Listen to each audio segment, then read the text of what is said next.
Hello, welcome again everyone, myself Dev Mishra. आज हम immunology के कुछ पॉइंट्स डिस्कस करने जा रहे हैं जो कि आपके आने वाले एग्ज़ाम जैसे ICMR, CSIR, DBT तो मान लीजिए हो गया, बाकी लाइफ साइंस के जितने भी एग्ज़ाम हैं, अगर आप ये इम्यूनोलॉजी का सेशन अटेंड करते हैं तो आपके सारे क्वेश्चन सॉल्व हो जाएंगे।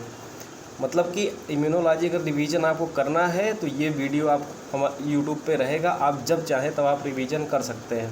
इम्यूनोलॉजी में अगर आप इतनी बातें जान जाएंगे तो इम्यूनोलॉजी टॉपिक पे आपको पूरी तरह से कॉन्फिडेंस आ जाएगा। ठीक है, तो चलिए हम स्टार्ट करते हैं। देखिए, सबसे पहले हमें ये पता होना चाहिए कि कौन सा इम्यूनोग्लोबिन जो होता है सबसे ज़्यादा पाया जाता है, ठीक है, हमारे सीरम में। तो इसके लिए देखिए हमने एक ऑर्डर बनाया है, इसको इस तरह से याद कर लीजिए, गम दे ना, गम दे से इसको याद कर लीजिए। तो सबसे ज़्यादा IG इम्यूनोग्लोबिन G पाया जाता है, फिर A पाया जाता है, फिर M पाया जाता है, फिर D पाया जाता है, फिर E पाया जाता है। ठीक है, अब देखिए कुछ इम्पॉर्टेंट पॉइंट्स इनके बारे में है, वहाँ हमने देखिए एरो से इंडिकेट करके लिखा है। जो इम्यूनोग्लोबिन G है, ठीक है, केवल यही प्लेसेंटा को क्रॉस कर पाता है। ठीक है, प्लेसेंटा को क्रॉस करने वाला एक ही इम्यूनोग्लोबिन है, वो है IgG, जो कि मोनोमेरिक फॉर्म में पाया जाता है। ठीक है, कहीं कहीं ये डाइमर भी पाया जाता है, लेकिन मेनली ये मोनोमर फॉर्म में पाया जाता है। ठीक, उसके बाद दूसरा इम्यूनोग्लोबिन है IgA, जो कि मोनोमर अथवा डाइमर किसी भी फॉर्म में पाया जाता है, और कभी कभी ये हमें टेट्रामेरिक फॉर्म में भी मिलता है। ठीक है, अब बात करते हैं IgM की। ठीक, जो IgM है ये पेंटामेरिक एमिनो एसिड होता है, पेंटामेरिक इम्यूनोग्लोबिन होता है। ठीक है, IgM। ठीक, और ये क्या है, IgM के बारे में एक बात लिखी, ये फर्स्ट क्लास एंटीबॉडी है। ठीक, मतलब कि जो नियोनेट्स होते हैं, जैसे नवजात शिशु जो होते हैं, उनमें सबसे पहले जो एंटीबॉडी बनती है वो IgM होती है। ठीक है, इसलिए इसको फर्स्ट क्लास एंटीबॉडी हम कहते हैं। ठीक, और जो बाकी बचे IgD और Ig, ये मोनोमेरिक फॉर्म में पाए जाते हैं। ठीक, और अगर पूछ ले कि फिश में कौन सा इम्यूनोग्लोबिन पाया जाता है तो IgD होता है। ठीक, आगे बढ़ते हैं, नेक्स्ट स्लाइड। देखिए इसमें क्या है, इसमें आपसे पूछ सकता है कौन से इम्यूनोग्लोबिन में कार्बोहाइड्रेट का परसेंटेज सबसे ज़्यादा पाया जाता है। ठीक, तो इसके लिए देखिए सबसे ज़्यादा IgD में पाया जाता है। ठीक, उसके बाद IgE में पाया जाता है, उसके बाद IgM में पाया जाता है। ये देखिए लिखे हैं ना, IgM नियोनेट्स। ठीक, नियोनेट्स में सबसे ज़्यादा क्या पाया जाता है, IgM। और IgE जो होता है, E से याद कर लीजिए, E मतलब A मतलब एलर्जी, E एलर्जी। ठीक, ऐसे याद कर लीजिए, IgE जो होता है एलर्जिक रिस्पांस में इन्वॉल्व होता है। ठीक, और एलर्जी को ही कहते हैं हाइपर सेंसिटिविटी। ठीक, तो कौन सी एंटीबॉडी होती है जो हाइपर सेंसिटिविटी में इन्वॉल्व होती है, मेनली वो होती है IgE। ठीक, अब देखिए IgD के बारे में क्या लिखा है, major membrane bound immunoglobin IgD plus IgM। देखिए वो इम्यूनोग्लोबिन जो होता है जो मेम्ब्रेन से मैक्सिमम बाउंड करता है वो होता है IgD, और ये IgD अकेले नहीं पाया जाता है, IgD और IgM देखिए साथ में, देखिए हमने लिखा है कि IgD एलॉन्ग विथ IgM ये मेजर इम्यूनोग्लोबिन होते हैं जो मेम्ब्रेन से बाउंड किए रहते हैं। ठीक, नेक्स्ट स्लाइड देखते हैं।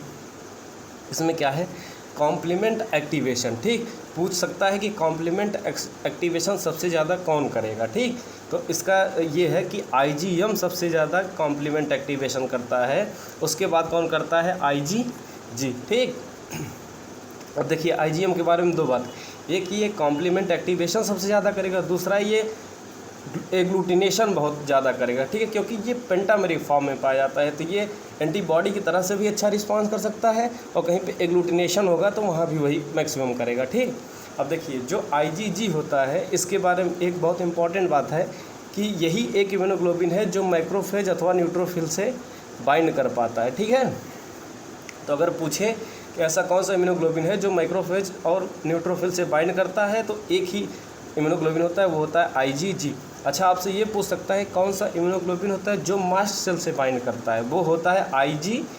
ठीक है, और मास्ट सेल जो होती है वो एलर्जी से एसोसिएटेड ये होती है, और ये तीन चीज़ों का सिक्रीशन करती है मास्ट सेल, जैसे हिपैरिन, हिस्टामिन, सीरोटोनिन, यही सब सिक्रीट करती है। ठीक है, तो IgE जो होता है ये मास्ट सेल से बाइंड करता है।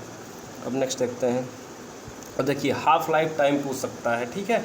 तो जो आर्डर इसके एबंडेंस के था, मतलब ब्लड सीरम में जो एबंडेंस इसकी आर्डर थी कि सबसे ज़्यादा जी पाया जाता है, फिर ए पाया जाता है, फिर एम, फिर डी, फिर ई, उसी आर्डर में इसका हाफ लाइफ टाइम होता है ना। तो सबसे ज़्यादा हाफ लाइफ किसका होता है? जी का, ठीक। उसके बाद ए, फिर एम, फिर डी, फिर ई का सबसे कम होता है, ठीक। और जो सबसे ज़्यादा जी का होता है वो होता है 23 डे मैक्सिमम, ठीक है। और जो मिनिमम होता है वो जी होता है, वो कितना होता है? 2 डे, 2 दिन, ठीक। देखिए वो जी के जो होते हैं 4 सब क्लास होते हैं, वो कौन कौन से होते हैं? 1, 2, 3, 4 ना। तो अभी तक तो हमने पढ़ा जी का जो होता है हाफ लाइफ सबसे ज़्यादा होता है, लेकिन इसके चारों सब क्लास में जो जी 3 होता है इसका हाफ लाइफ टाइम 7 डे होता है। ये याद रखिए, ये एक्सेप्शन है, ठीक है। बाकी सब जी में सबका मैक्सिमम होता है, लेकिन जी के सब क्लास है उसमें एक जी 3 होता है, उसका हाफ लाइफ टाइम 7 डे होता है, ठीक। अब आगे बढ़ते हैं, नेक्स्ट स्लाइड। अब देखिए इसमें क्या दिया है कि कुछ अच्छे पॉइंट्स इसमें ये लिखे हैं, जैसे जो IgM होता है पेंटामेरिक होता है, इसमें जे चेन होती है, ठीक है। याद कर लीजिए IgM में जे चेन होती है, और जो IgA होता है इसमें जे और यस दोनों चेन होती है, ठीक है। जे and yes both chain found in IgA, और IgM में सिर्फ और सिर्फ जे चेन। ऐसे याद कर लीजिए, अगर ट्रिक की तरह से याद करें तो मज़ा याद कर लीजिए। देखिए मज़ा मतलब IgM जो होता है सिर्फ जा मतलब जे से रिलेटेड होता है, ठीक। तो IgM में जे चेन होता है, ठीक। अब देखिए कहीं पर भी अगर बॉडी में सिक्रीशन की बात हो रही है तो वहाँ पर सिर्फ एक ही एंटीबॉडी सबसे ज़्यादा पाई जाती है, वो होती है IgA, ठीक है। तो जैसे अगर क्वेश्चन पूछ ले जो कोलोस्ट्रम होता है उसमें कौन सी एंटीबॉडी होती है, तो लोग कन्फ्यूज हो जाते हैं। वैसे सोचिए कोलोस्ट्रम क्या होता है कि जब चाइल्ड बर्थ के बाद जो येलो कलर का, देखिए येलो कलर से इसलिए हमने लिखा भी है, जो मिल्क होता है उसको हम कोलोस्ट्रम कहते हैं। तो वो भी तो एक सिक्रीशन ही होता है, तो सिक्रीशन है तो उसमें कौन सी एंटीबॉडी होगी? IgA, ठीक है। कहीं भी पूछ ले, सलाइवा पूछ ले, टीयर्स पूछ ले, कहीं भी पूछ ले सिक्रीशन में, तो एंटीबॉडी हमेशा IgA वहाँ होगी, ठीक। अब देखिए और IgA से रिलेटेड एक क्वेश्चन है कि इसमें सिक्रेटरी कंपोनेंट पाया जाता है। जब इसका आप स्ट्रक्चर देखेंगे तो वहाँ पे एक जिगजैग चेन टाइप की स्ट्रक्चर दिखती है जिसको सिक्रेटरी कंपोनेंट कहते हैं। उसका काम क्या होता है? ऐसे सिक्रीशन में पाया जाता है, तो सिक्रीशन में पाया जाता है तो इसको प्रोटेक्ट करने की भी ज़रूरत होगी ना, नहीं तो वहाँ पे डाइजेस्टिव एंजाइम और गैस्ट्रिक सिक्रीशन से ये डिस्ट्रॉय हो सकता है। इसके लिए इसमें सिक्रेटरी कंपोनेंट पाया जाता है जो इसको प्रोटेक्ट करता है डाइजेस्टिव एंजाइम और गैस्ट्रिक सिक्रीशन वगैरह से, ठीक है। नेक्स्ट स्लाइड देखते हैं। देखिए यहाँ पे एक पॉइंट लिखा है, बहुत अच्छा पॉइंट है कि सभी इम्यूनोग्लोबिन जो होते हैं उनके सभी क्लास में जो होती है 90% होमोलॉजी पाई जाती है, ठीक है। 90% होमोलॉजी पाई जाती है, लेकिन जो IgG और IgA होता है इन दोनों के क्लास में 60% की ही होमोलॉजी पाई जाती है, ठीक है। मतलब कि इसमें बहुत ज़्यादा सिमिलरिटी नहीं होती, काफ़ी चेंजेस इसमें देखने को मिलते हैं, ठीक। अब देखिए और इस जो ये पॉइंट लिखा है इसका यूज हम आगे देखेंगे, ठीक है। अभी दिखाते हैं।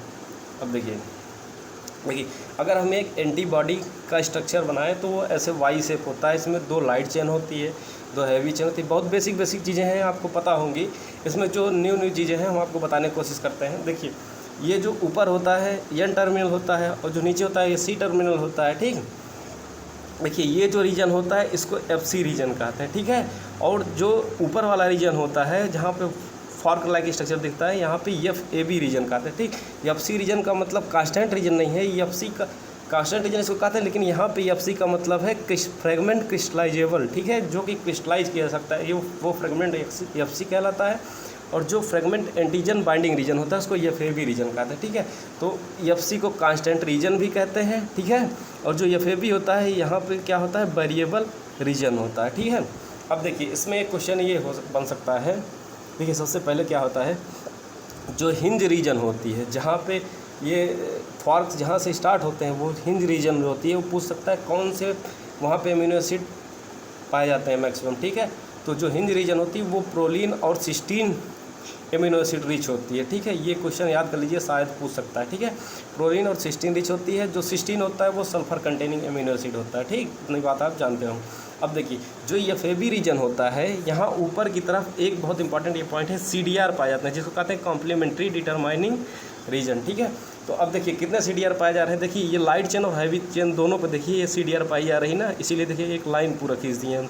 तो एक तरफ देखिए कितना पाया जा रहा है 1 2 3 4 5 6, इधर भी कितना पाया जा रहा है 1 2 3 4 5 6।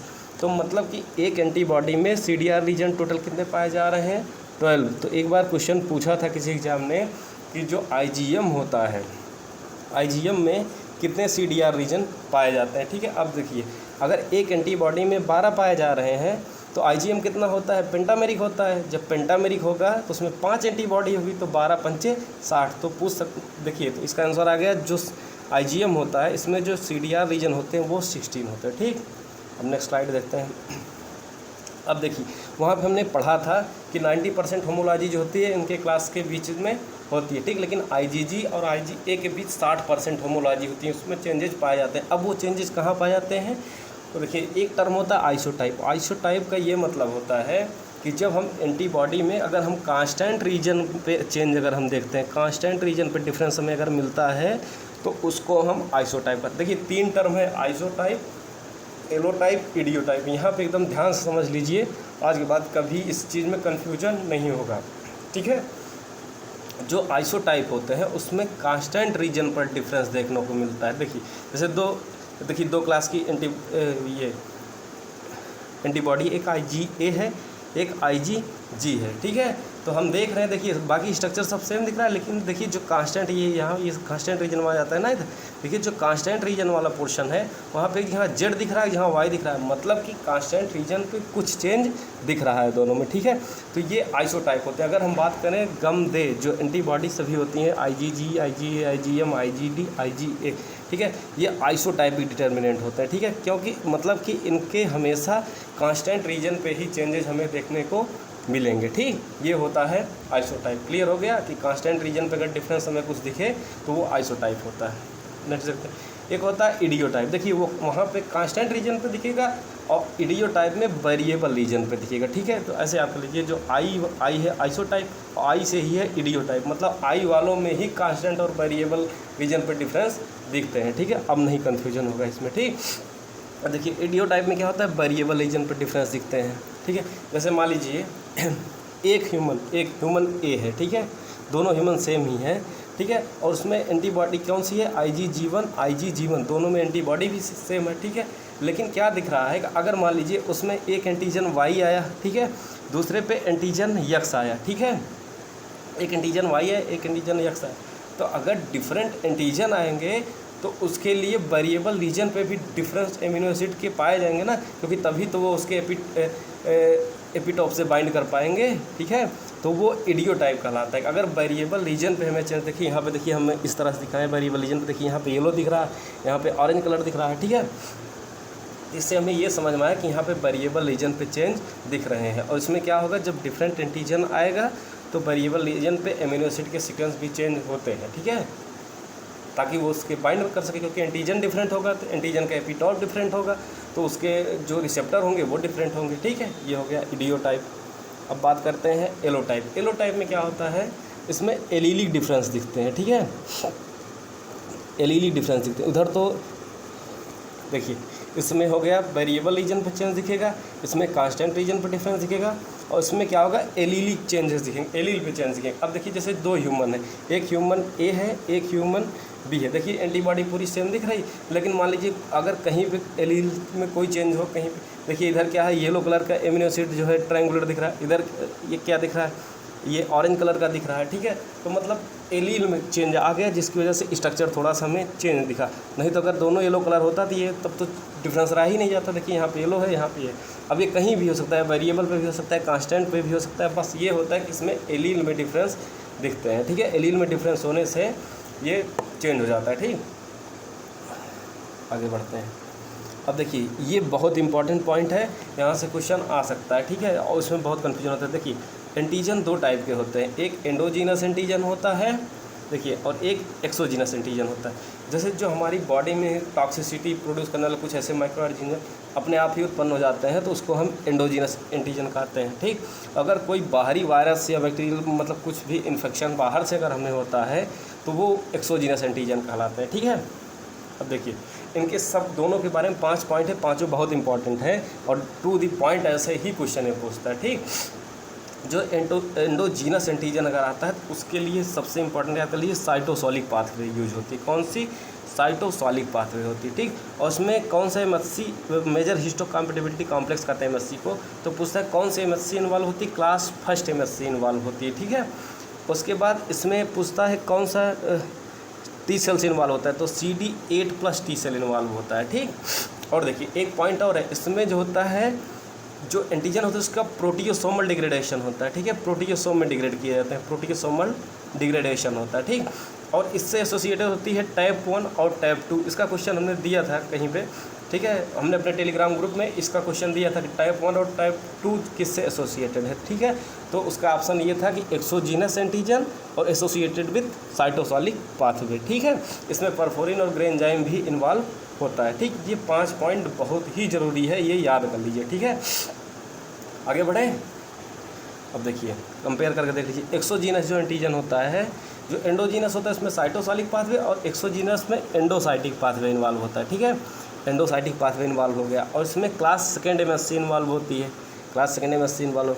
और इसमें टी सेल्स कौन सा होता है? CD4+ T cells. ठीक है, इसमें CD4+ टी सेल जिसको हेल्पर टी सेल कहते हैं। ठीक है, और ये जो होता है इसको साइटोटॉक्सिक टी सेल कहते हैं। CD8+ टी सेल को साइटोटॉक्सिक टी सेल कहते हैं और CD4+ टी सेल को हेल्पर टी सेल कहते हैं। ठीक, अब देखिए उधर क्या हो रहा था? प्रोटियोसोमल डिग्रेडेशन हो रहा था। ठीक है, एंटीजन का प्रोटियोसोमल डिग्रेडेशन, यहाँ पे क्या होगा? एंटीजन का एंडोसोमल डिग्रेडेशन होगा। ठीक है, यहाँ पे एंडोसोमल डिग्रेडेशन होगा। ठीक, अब देखिए एक क्वेश्चन और बहुत इंपॉर्टेंट है, तो टाइप 1 और टाइप 2 जो होता है वो एक्सोजीनस एंटीजन से एसोसिएटेड था। ठीक, जब वहाँ पे साइटोसोलिक पाथवे चले थे, लेकिन जो एक्सोजीनस एंटीजन और एंडोसाइटिक पाथवे एसोसिएटेड होता है वो होता है क्लिप। ठीक है, क्लिप इनवेरिएंट जिन कहते हैं इसको, तो क्लिप एसोसिएटेड होता है। ठीक है, इतना चीज़ बस, ये टू दी पॉइंट इतने 5 पॉइंट दोनों के बारे में याद रखिए, यहाँ से डायरेक्ट क्वेश्चन मिलते हैं। ठीक है, अब हम नेक्स्ट स्लाइड देखते हैं।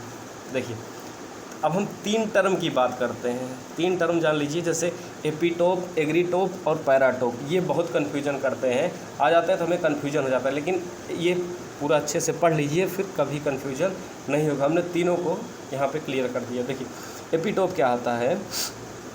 Part of antigen bind with antibody. Antigen का वो पार्ट जो एंटीबॉडी से बाइंड होता है उसको हम एपिटोप कहते हैं। एग्रीटोप क्या होता है? Part of antigen bind with MHC. ठीक है, एंटीजन का वो पार्ट जो एमएचसी से बाइंड होता है। ठीक है, उसको एग्रीटोप कहते हैं। ठीक, और एंटीजन का वो पार्ट जो एंटीबॉडी से बाइंड होता है, ठीक है, उसको हम एपिटोप कहते हैं। ठीक, ये हो गया एपिटोप, ये हो गया एग्रीटोप। और एक होता है पैराटोप। पैराटोप पूछ सकता है। ठीक है, पढ़ लीजिएगा। पैराटोप क्या होता है? Part of antibody bind with antigen. Antibody का वो पार्ट जो एंटीजन से बाइंड करता है उसको पैराटोप कहते हैं। ठीक है, मतलब कि एपिटोप और पैराटोप जस्ट एक दूसरे के उल्टा होते हैं। ठीक है, और सुनिए, एपिटोप और एग्रीटोप जो होता है ये दोनों एंटीजन के पार्ट होते हैं। ठीक है, लेकिन जो पैराटोप होता है वो एंटीबॉडी का पार्ट होता है। ठीक, क्लियर हो गया? Epitope, agretope, paratope. ठीक है, आगे बढ़ते हैं। अब देखिए 2 टर्म याद कर लीजिए। 2 टर्म ये बहुत पूछता है और कन्फ्यूजन इसमें बहुत होता है। देखिए एक होता है ह्यूमनाइज्ड एंटीबॉडी और एक होता है काइमेरिक एंटीबॉडी। ठीक है, ये हटा देते हैं इसको तो दिखेगा। ठीक है, एक ह्यूमनाइज्ड एंटीबॉडी होती है, एक काइमेरिक एंटीबॉडी होती है। ठीक है, अब ध्यान समझिए, कन्फ्यूजन ये होता है किसमें कांस्टेंट रीजन ऐड कर दिए, किसमें वेरिएबल रीजन ऐड कर दिए। ठीक है, यहाँ पे ध्यान से समझिए, सब क्लियर हो जाएगा। ठीक, देखिए एक ये माउस का एंटीबॉडी है, ठीक है, ब्लू कलर की, एक ये ह्यूमन की एंटीबॉडी है, रेड कलर की हमने ले लिया। ठीक है, अब देखिए अब क्या हुआ कि हमने माउस का एक एंटीबॉडी, एक ह्यूमन का एंटीबॉडी। अगर हम काइमेरिक एंटीबॉडी की बात करें तो इसमें क्या होता है कि ह्यूमन का जो होता है वो कांस्टेंट रीजन होता है, ह्यूमन का कांस्टेंट रीजन होता है, और माउस का जो होता है वो वेरिएबल। देखिए ब्लू कलर रीजन हमने माइस का, देखिए माइस का होता है ना ब्लू कलर, ये सॉरी ये ब्लू कलर है माइस का। ठीक है, तो कर देते हैं। ठीक, ये माइस का है। ठीक है, ये माइस का हो गया। ठीक, अब देखिए क्या हो गया, कांस्टेंट रीजन ह्यूमन का ले रहे हैं और माउस का हम जो है वेरिएबल रीजन ले रहे हैं। ठीक, तो उसको हम कहेंगे काइमेरिक एंटीबॉडी। ठीक, लेकिन अगर हम ह्यूमनाइज्ड एंटीबॉडी की बात करें तो देखिए पूरा सारा स्ट्रक्चर जो है वो हम ह्यूमन का ले रहे हैं, ठीक है, मतलब कि कांस्टेंट रीजन भी और वेरिएबल रीजन भी मैक्सिमम, ठीक है। लेकिन हम माउस से क्या ले रहे हैं, देखिए ब्लू कलर हमने माउस इंडिकेट किया है, देखिए इधर भी माउस का एंटीबॉडी ब्लू कलर है, ठीक है।